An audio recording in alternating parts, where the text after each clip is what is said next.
CISO stands for Chief Information Security Officer. So why do we sometimes pigeonhole their duties under just cybersecurity? You're listening to Defense in Depth. Welcome to Defense in Depth. My name is David Spark. I'm the producer of the CISO series, and you're in for a treat today, everybody. I have a guest co-host, none other than John Underwood, who's the VP of Information Security over at Big Five Sporting Goods. John, say hello to the audience. Hello, audience. Nice to be back. Appreciate it, dude. That is John's voice. You'll hear more of it during the show. But first, I do want to mention that we are available at CISOseries.com, where you can find all of our wonderful programming. And if you haven't explored it yet, please go check it out.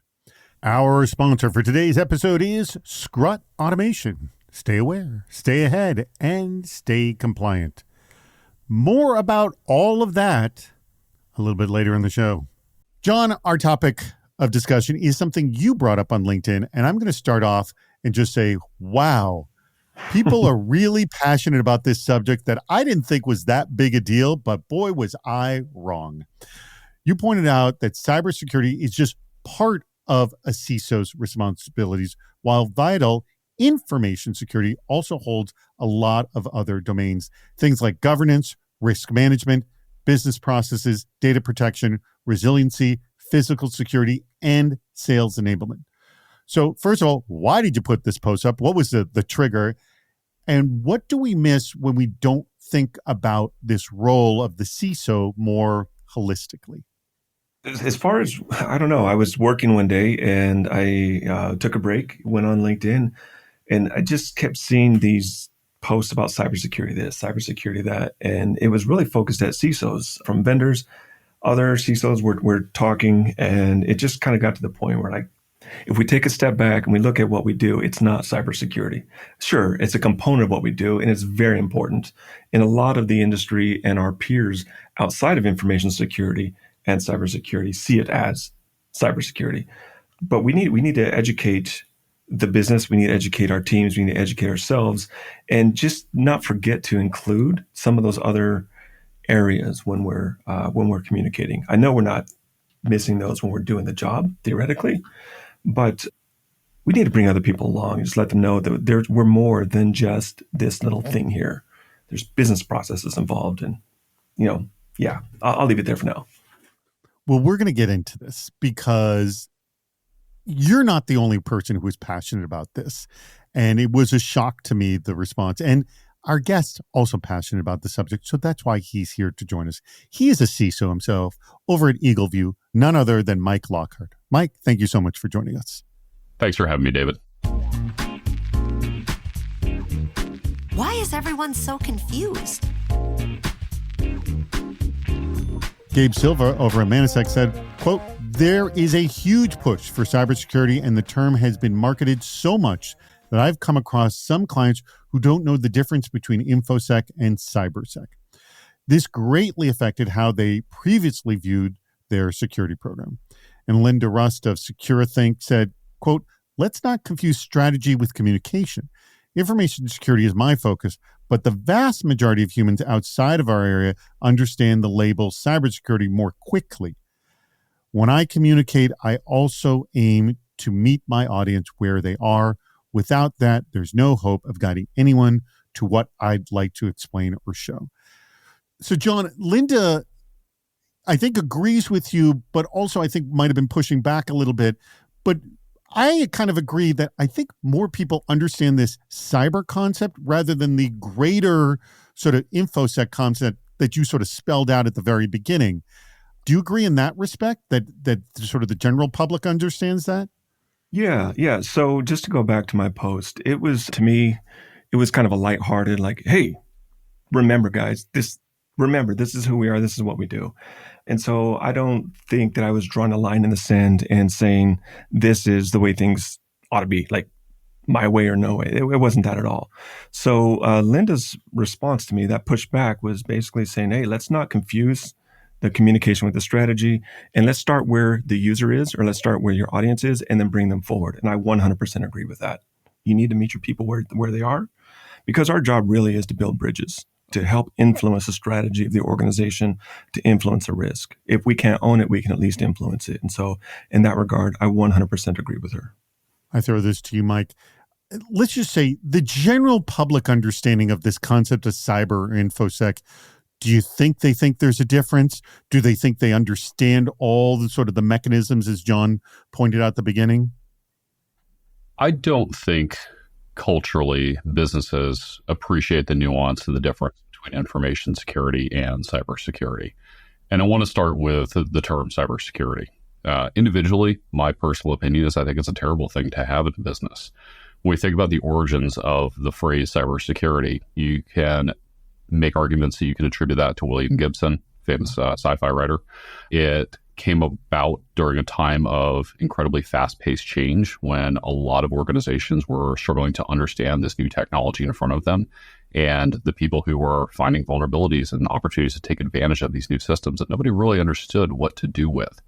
And it stuck early enough that we have now become pigeonholed with this concept of cybersecurity being the hacker mindset, or somebody who would break into a system.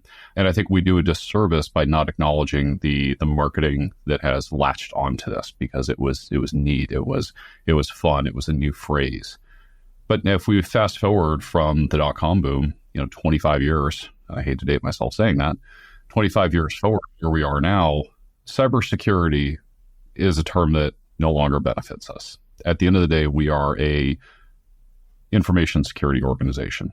It is much larger than just what people would consider what they see in the movie The Matrix, right? Or the stories about Kevin Mitnick. And we really need to start dropping that terminology. In fact, I actively prevent its use inside of my organization. And it all comes back to this misconception and this term now that you ask anybody about cybersecurity, and you ask them where does their head go first. They're going to think of the hacker in a hoodie sitting in a dark room behind a keyboard.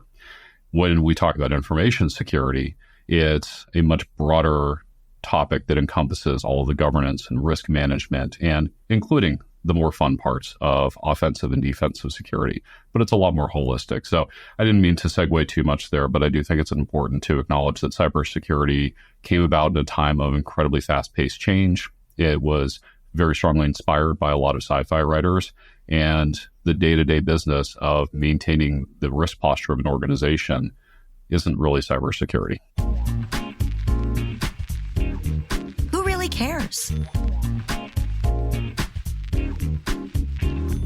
Lance McGrath of Danske Bank said, quote, "There's a Venn diagram to throw together showing the overlap of the cyber, information, and physical security domains. But I also don't see why most people outside of my own team would need to know the difference. I use a lot of internal materials branded cyber because that's the sexy term that gets attention, but my remit is security. Even when I was, quote, just the CISO and not directly responsible for things like physical security, I still took the same approach. That holistic approach you're asking for is exactly right. But we also shouldn't get caught up in the minutia of terminology, particularly when working in an international multi-language environment." And Robert Tang of PetSure Australia said, quote, "There's really no difference, except InfoSec also includes physical security domain. It's all semantics." And by the way, I would argue, because by the way, every physical security item now has a digital component that is sending to a database somewhere. So I think quite the opposite is happening. But I go on to what Robert says. He says, "It's all semantics and people making things more complicated than it really needs to be. Information security is what people call cybersecurity 15 years ago. Then the buzzword cyber caught up because it sounds new school. And then all of a sudden, people start calling it cybersecurity. The industry is already confusing to non-technical people as it is. Let's not make it even worse." Well, the cat's out of the bag. We've already done it. But let me throw that to you, John, and say, back to, it's surprising how passionate people are on this subject. This must really hit a nerve with people, this argument, doesn't it? I guess so. I think this is probably, it's been a year since I posted, but this is probably the post that's gained the most traction in my LinkedIn history. I was actually surprised because for me, I was just taking a break from work and kind of whipped it out in just a few minutes. And I come back next day and there's all these comments and reposts. And people were Just so really pushing people back. listening know, over 1,100 likes, 100 comments, and 42 reposts. And God knows how many comments on all those reposts, too. That's insane. For LinkedIn, maybe. Yeah. I mean, I'm not influencer. I'm not on other social programs, so I don't know how vast this is. But for me, this was a pretty big response that I was not expecting. And there were people that came pretty passionate on both sides. Again, for me, it's not really a line in the sand, but what I have noticed is that when I'm trying to mentor people that are trying to come into the industry, the question is not how do I get into information security, it's how do I get into cybersecurity? And when we sit down and we start talking about the path to go into maybe being GRC, risk management, some of the other areas that the business might need, people are really unaware that there's these opportunities out there. So one of the thoughts that I had in this post was, if we can broaden the scope, if we can get back to our roots as a security practitioner, we can help influence not only the generation that's coming, but the industry as a whole. I don't know how many times I've sat down, and to flip the script or to flip the conversation just a little bit, I don't know how many times I've sat down with another executive at my company, and they just have a very narrow lane where they expect us to be, and get kind of surprised when I'm starting to ask questions or where I come up with solutions that help them get to yes or get to their answer quicker, get to their whatever the business process may be. It is very interesting to see how passionate people are and where and they do and don't understand the lines to be drawn for information security, especially with its prevalence in the industry today. Mike, I throw it to you. Why do you think this is hitting such a nerve? My hypothesis is that we're at an inflection point now where the now older generation, I to age myself, but I graduated high school in 2000 and was riding the wave of the dot-com boom. We're now the people who are in positions of leadership. Cybersecurity came at a time, and the cultural aspect, I think, very much matters. What we considered cybersecurity was just the trying to figure this whole thing out. We were a generation that had no plan. Colleges weren't teaching this. We were the inmates running the asylum. It was very much figure it out on the fly. We've matured institutionally substantially over the past 2 decades. And what cybersecurity is now is really more of a holistic, full 360-degree approach towards managing digital risk. And, John, you mentioning that people are asking, how do I get into cybersecurity? I mentor quite a few college students, Georgia Tech, RIT. We hire a lot of interns from RIT. And one of the first questions I get, especially from the freshmen, is what opportunities exist in cybersecurity? The very first thing that I do is reset expectations. It's not about cybersecurity. Let's focus on what it is you can do. You can build, you can break, or you can govern. And that holistic approach that gets us away from the phrase cybersecurity and gets us more focused on what we actually do. We understand how to defend, how to be an offensive red team, or how to govern an organization in a very broad spectrum to make sure that we're managing risk at all facets of the business. Let me ask you guys a quick answer to this question. Do the overwhelming majority of young people eager to get into cyber believe that cybersecurity is red teaming? And that's 90% of the job. Do you believe that's the case or no? What do you think? I'll take this one first. I have mentored probably 6 or 7 people in the past year. Every single one of them wanted to get into information security by red teaming. Yeah. Okay. That answers that. And what do you say, Mike? I would echo that as well. When I talk to young kids who are very interested in getting into this field, the ones who take the time to look at my LinkedIn profile will say, hey, you did penetration testing for a while. I want to hack into systems. And they are very excited about it. And I applaud and want to foster that passion. But it's also a large misrepresentation of what we really do. And it's fascinating to see the awareness wash over them as you start to give them the larger picture of what it is we truly do on a day-to-day basis. Yeah, it's all they see in the media. One of the pieces of advice I give people is like, look, if information security or cybersecurity is a building you're trying to get into as a career, everybody is lined up at that front door of pen testing. Go around the back, find another way in. There are definitely other avenues, and that's kind of the heart of this post. We have actually discussed about this a lot on our show. Is like, you want to get a career in cybersecurity, learn how to hack the job of getting a job in cybersecurity or information security. Before I go any further, I do want to tell you about our new sponsor. Thrilled to have them on board, and that is Scrut Automation, a leading GRC platform that helps you stay aware, stay ahead, and stay compliant. 3 things you want to do in cyber, right?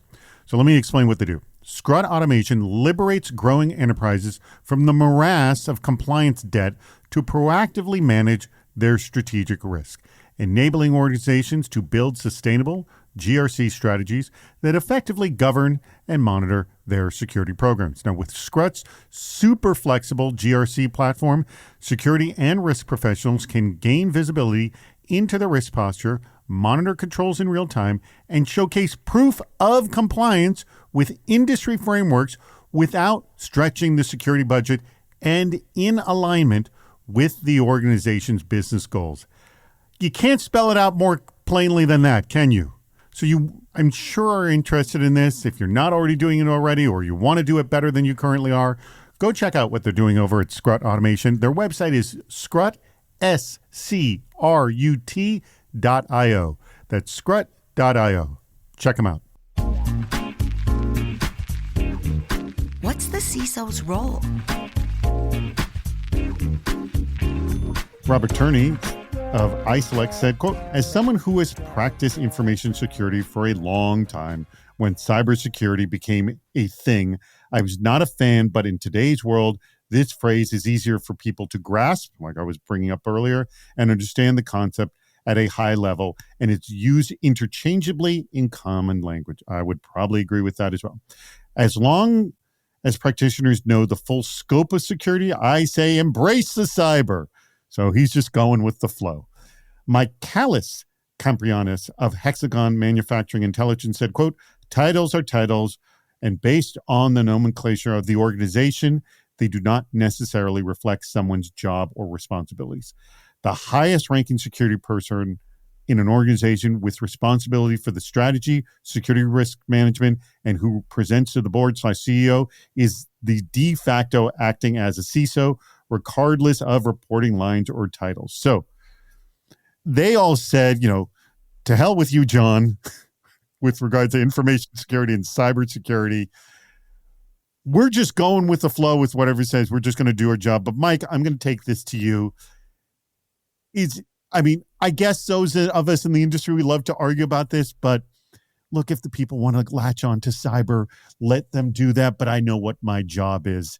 Is that a good enough answer for you? Or you're like, no, I'm pushing back on this? It's good enough. At the end of the day, you have to pick your hills to die on. The role of the CISO, from what I have experienced in the 2 years that I have now been in the seat, is to nail the basics. The basics for most organizations are patching, identity management. We can throw a few other things in there, but the table stakes that any organization should have.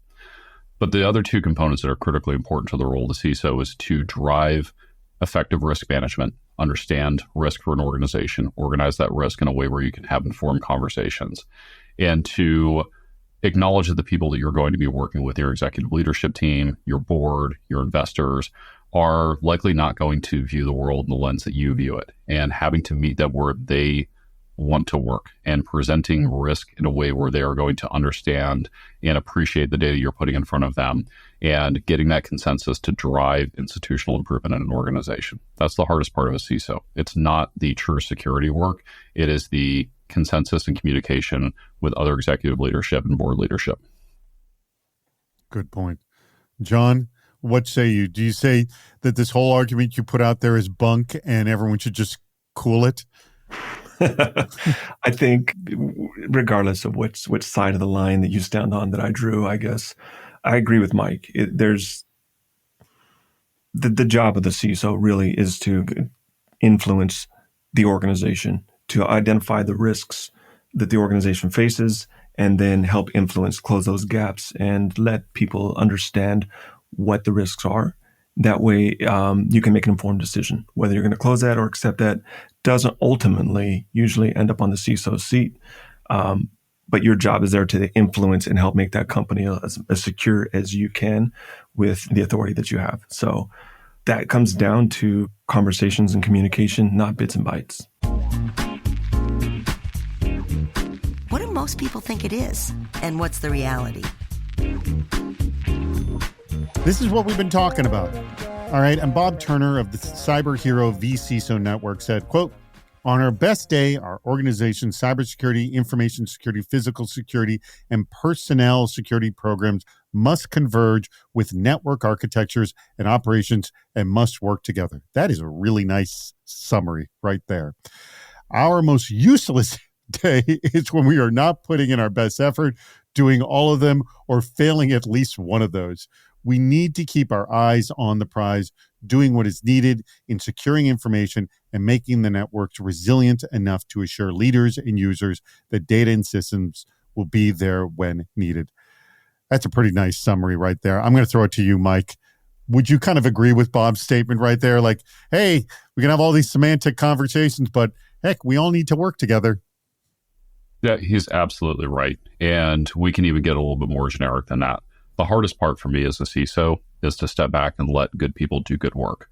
My role on the day-to-day basis is to help them understand the why we're doing a thing, to make sure they have the right support, air defense, firefighting for them, resource collection. All of those things are critically important to the role of a CISO.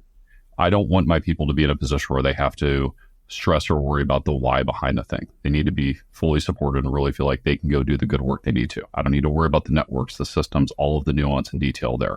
It is really about translating that risk model into a roadmap and a strategy for those teams, giving the tools and support that they need, but letting them go do good work.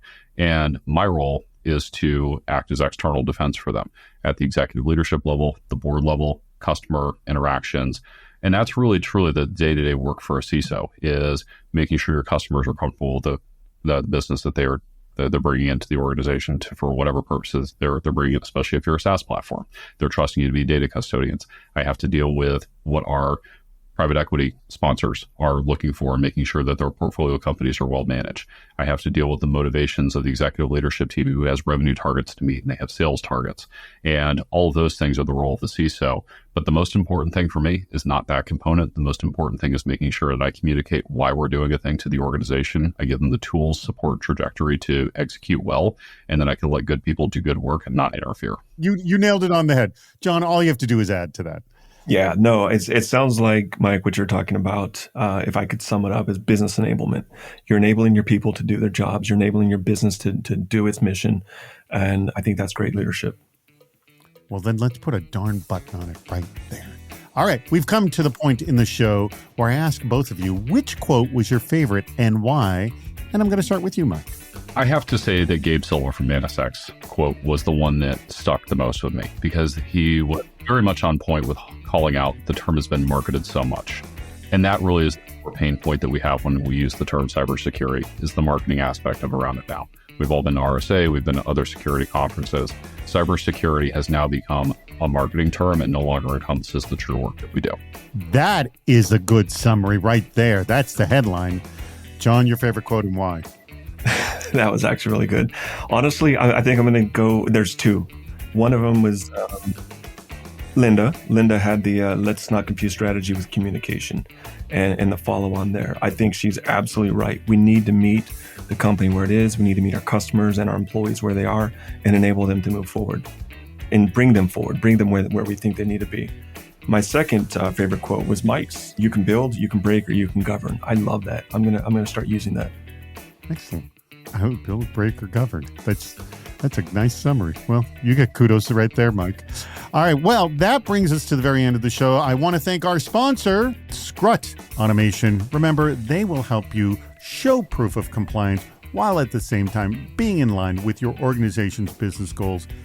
Isn't that the whole point of all our security programs and compliance programs as you try to work together? Well, check them out over at Scrut, SCRUT.io. All right. If either of you have any last thoughts on this discussion, John, anything last to say? I think however you embrace the job is good. I mean, the bottom line is that you're identifying risks, you're protecting your organization, your people, and your product. So I think all in all, it's a fun conversation. But at the end of the day, it doesn't really matter all that much. Just embrace it and do the job. Just embrace it and do the job. That might be the headline right there. All right, Mike, if I remember correctly, you were telling me that you're going to be starting an intern program soon. If actually may have started by the time this episode airs. If someone would like to get involved, because we have a lot of people interested in InfoSec, and would like to involve InfoSec, CyberSec, physical security, all these things we talked about, GRC, they reach out to you, I'm assuming? Yep, they're welcome to reach out to me on LinkedIn, or they can send me an email at michael.lockhart@eaglev.com. All right. And any other last thoughts on our topic today? I want to leave on this one. For the first 3 months of being in the CISO role, I questioned what the heck I decided to do. The next 3 months, I was finally starting to get my feet underneath me. But the most rewarding part about being in the CISO role has been the opportunity to empower and build teams and finally step back and no longer worry about doing the work myself, but give good people the right tools and resources and watch them succeed and flourish. And that part has been so incredibly rewarding. All the stress that comes along with the CISO role can be a lot, but that part right there makes every single day worth it. And I couldn't ask for much more. That's a high note we can end on. I like it. Thank you very much, Mike. Thank you very much, audience. We greatly appreciate your contributions and for listening to Defense in Depth. We've reached the end of Defense in Depth. Make sure to subscribe so you don't miss yet another hot topic in cybersecurity. This show thrives on your contributions. Please write a review, leave a comment on LinkedIn or on our site, CISOseries.com, where you'll also see plenty of ways to participate, including recording a question or a comment for the show. If you're interested in sponsoring the podcast, contact David Spark directly at david@CISOseries.com. Thank you for listening to Defense in Depth.